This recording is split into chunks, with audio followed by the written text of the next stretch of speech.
behind the music stand. I didn't. I kept saying to her, just step out because this is your moment and you have to step out into the ring, metaphorically, because that's what you're doing and you got to stand right there in front of everyone and just belt this out. And I didn't want to. In fact, I stood behind that music stand Yeah. until the day of that presentation. There was a moment in the song that I actually was so scared that I had to actually grab Hugh's hand so that I had somebody to hold on to. And I'm not a stranger to the dark.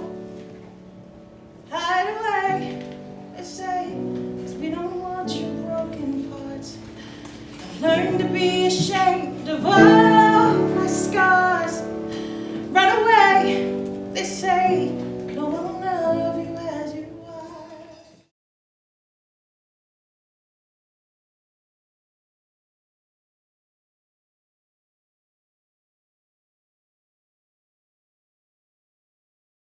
My message is this, that no matter what today brings and what adversity you might be facing, there is hope and there are people that understand and people that care. Back in my junior year of high school, I was doing really great as far as grades, attendance, and all of that. And then just one day it kind of clicked and the depression came.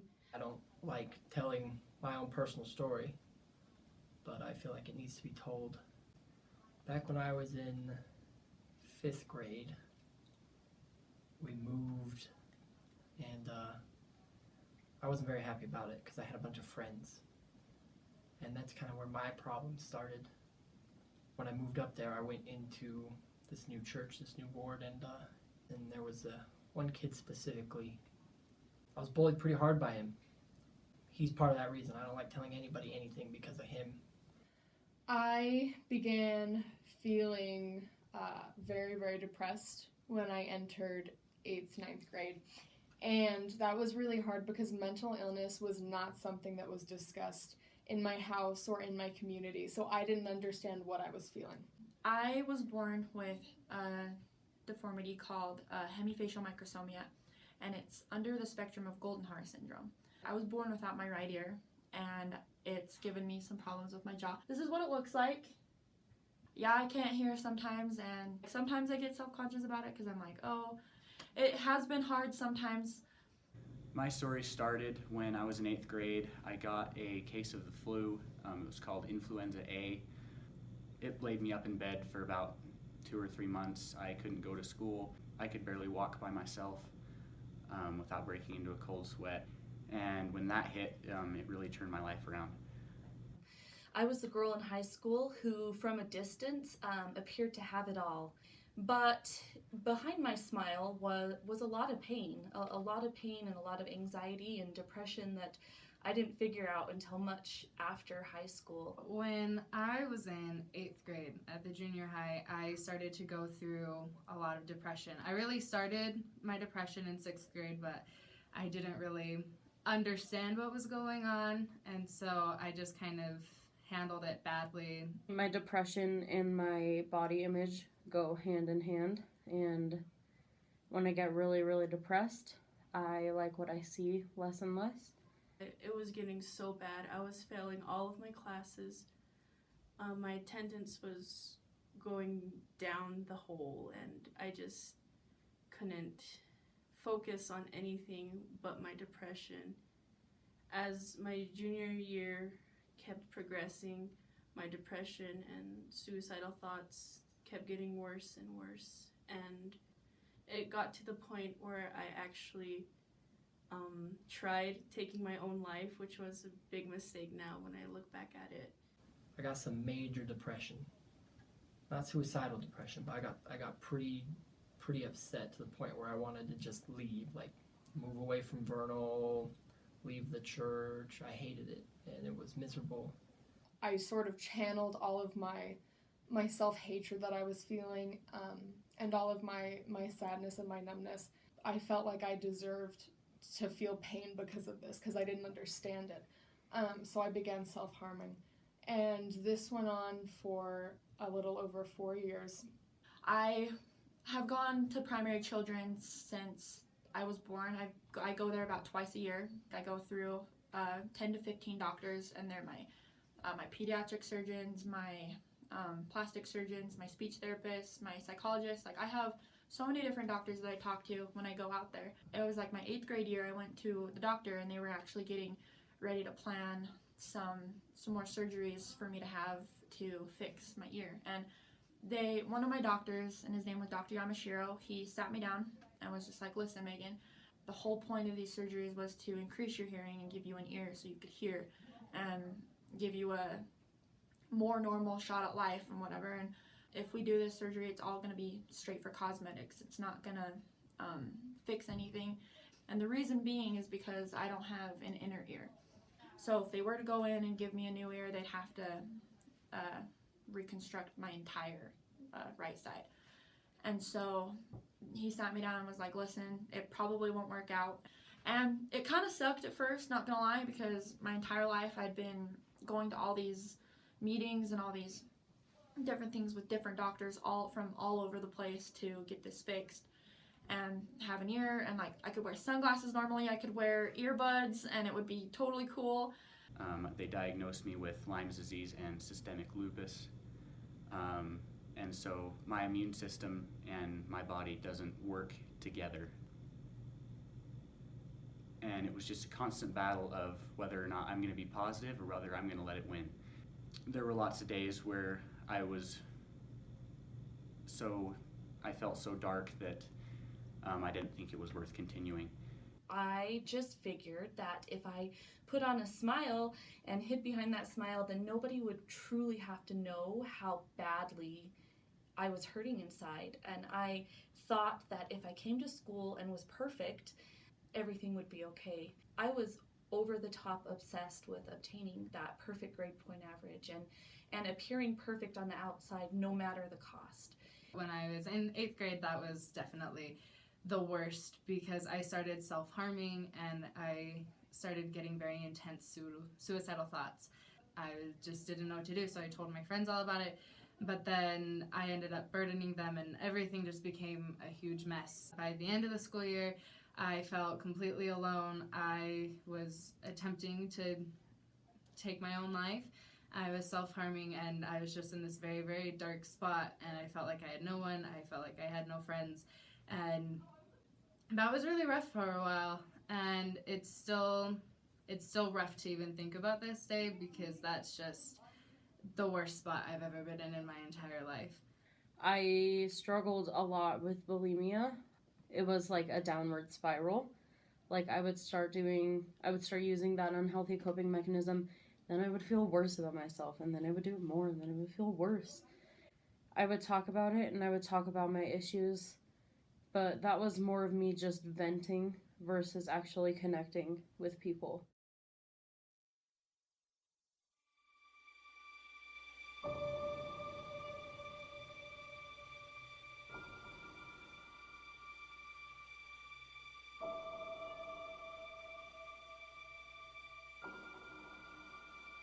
You can write everything down if you want to. Be brave enough to write every one of your goals down. But I'm going to tell you something. Life's going to hit you in your mouth, and you got to do me a huge favor. Your why has to be greater than that knockdown. And I love it. Buster Douglas got knocked out. Nobody ever got knocked out by Mike Tyson and ever got back up.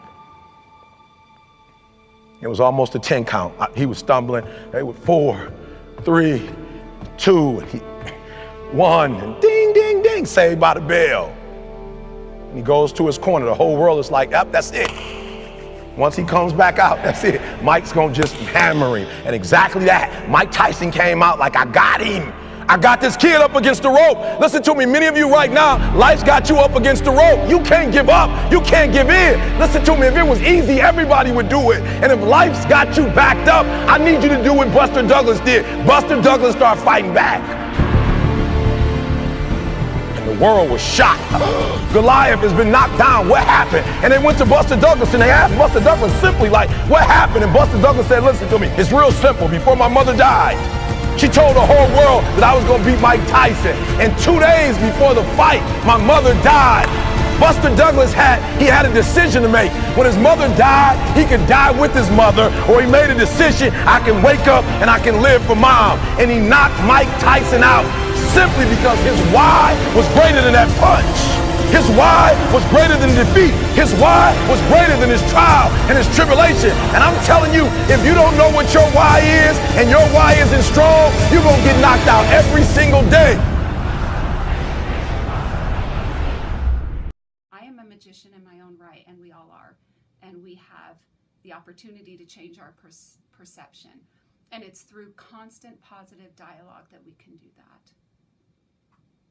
How I first got the help was that someone noticed my actions, and somebody noticed that, that she's not feeling okay, or, I don't want anything bad happening to her.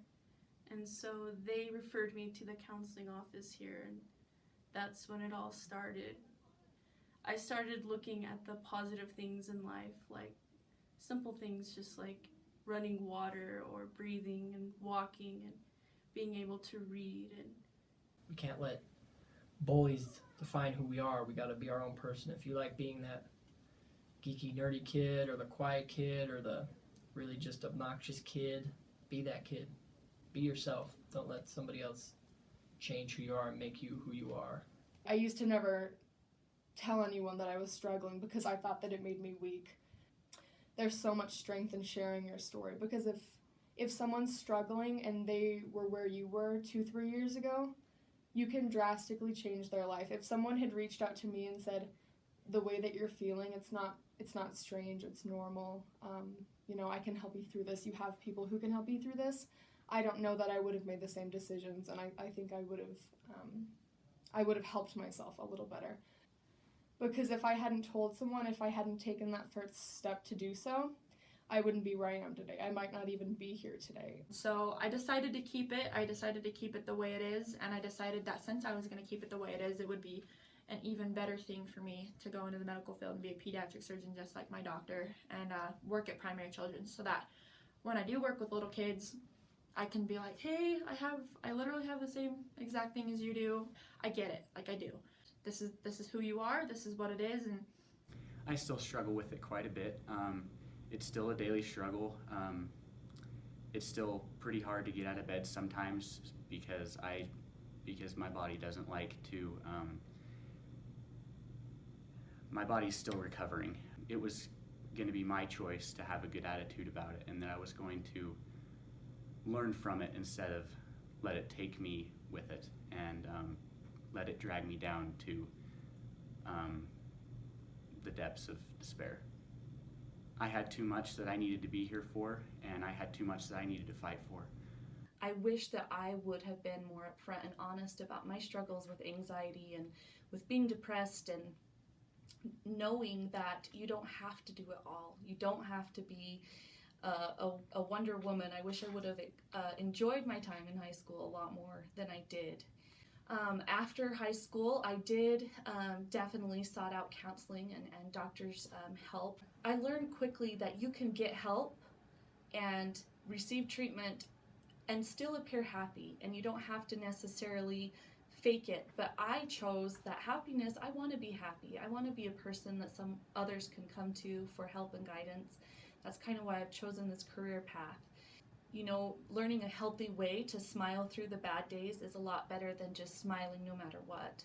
I took a weekend, and I actually took a few days of school off and tried to think through what I was going through, because I had to accept the fact that I have depression and I was having suicidal thoughts. And that's not something that you always want to admit to yourself, because those are very, very scary things. But I ended up just taking some time off without talking to anyone, and I wasn't on social media, and just kind of thinking to myself about how if my friends wanted to help me, then I needed to accept their help.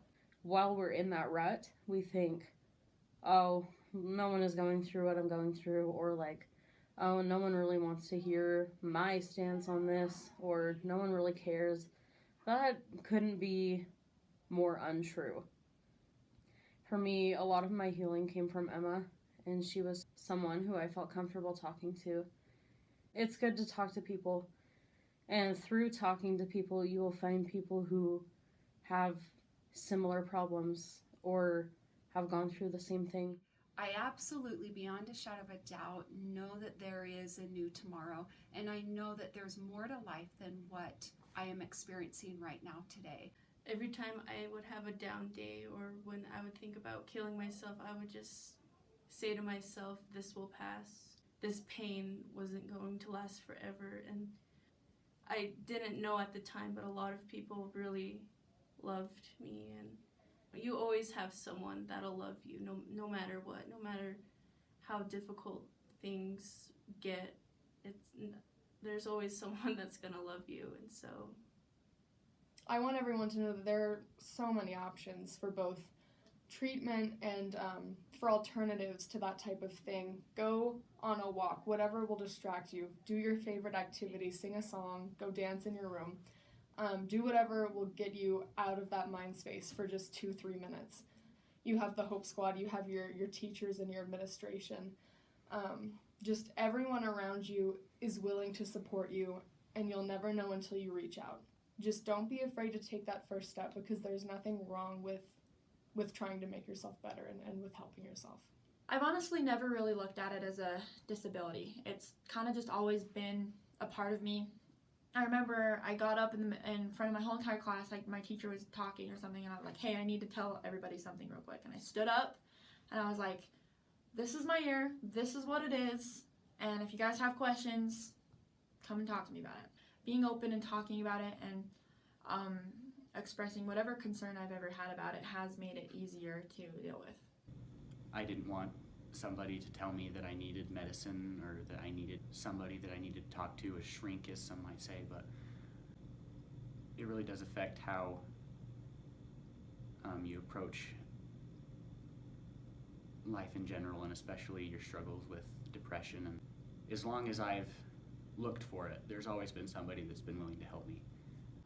Even in high school, I was a people pleaser. Please everybody else before myself, but I have to take care of myself. Taking care of yourself is not selfish. Just take some time to make sure that I'm okay so that my needs are met, and then I can help other people a lot better. Being called an attention seeker is one of the most hurtful things I've ever heard in my life, and especially because from my standpoint, I wasn't doing it for attention in the slightest. The thing that they don't realize is if someone's that open about what they're going through and they're that open about their thoughts, then that's not a cry for attention, that's almost a cry for help. You know, find a way to help them, because it's really hard to just come straight out and say, hey, I have depression, will you please help me through this? It's kind of dropping those hints, like, so that they can pick up on it and that you'll want to help them, because it's not something that they can just come straight out and say, and it's not something that they can do by themselves either.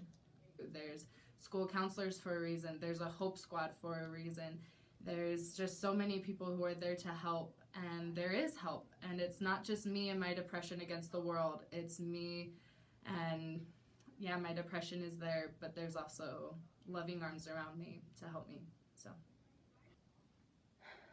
It's really simple to flip the script on that and turn it around.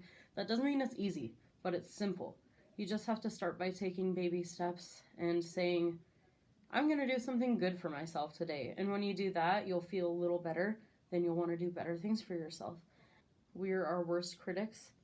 Like, I don't look at anyone else and judge them like I judge myself. Just because you don't like yourself physically does not mean that you shouldn't like yourself. Who I am is not who I appear to be always. I'm happy with who I am, and I'm happy with how I look, and I don't think there's anything wrong with that. It's so important to love yourself and to find strength in sharing your story, because you never know how much it can help someone else. If you know of somebody, if you yourself are experiencing any negative feelings in any way, or if you're in a negative environment, please reach out and please talk to somebody. Benj and Justin have just written this new song called This Is Me. And we knew that it was going to be the anthem of the film, but no one had heard it before. And no one had heard Kiala sing it live. Kiala, who I didn't even want to come out from behind the music stand. I didn't. I kept saying to her, just step out, because this is your moment and you have to step out into the ring, metaphorically, because that's what you're doing, and you got to stand right there in front of everyone and just belt this out. And I didn't want to. In fact, I stood behind that music stand Yeah. until the day of that presentation. There was a moment in the song that I actually was so scared that I had to actually grab Hugh's hand so that I had somebody to hold on to. And then we got to the end of the number, and all I remember is just deafening applause. It was a sort of otherworldly experience. It was one of those moments that will stay with me the rest of my life. Unfortunately, we filmed it. I'm not a stranger to the dark. Hide away, they say, 'cause we don't want your broken parts. I've learned to be ashamed of all my scars. Run away, they say, no one will love you as you are. But I won't let them break me down to dust. I know that there's a place for us, for we are glorious. When the sharpest words want to cut me down, gonna send the blood, gonna drown them out. I am hurt, I am bruised, I am who I'm meant to be. This is me. Look out, 'cause here I come. And I'm marching on to the beat I drum. I'm not scared to be seen. I make no apologies. This is me.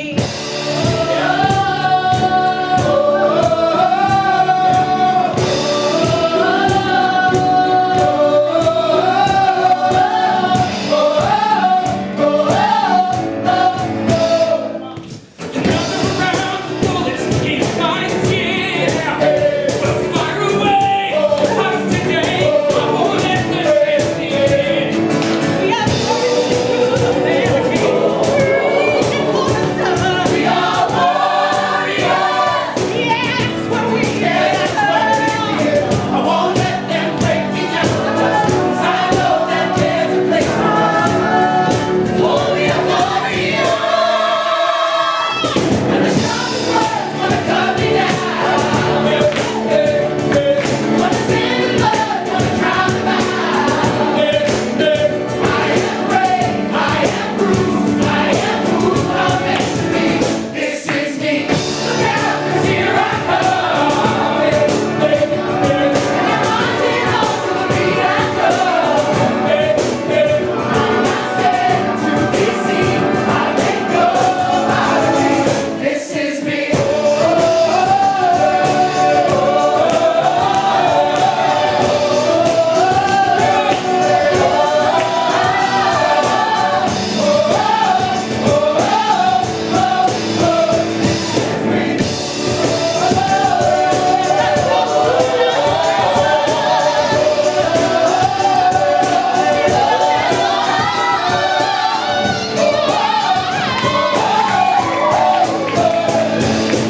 Sharpest words wanna cut me down. Gonna send a flood, gonna drown them out.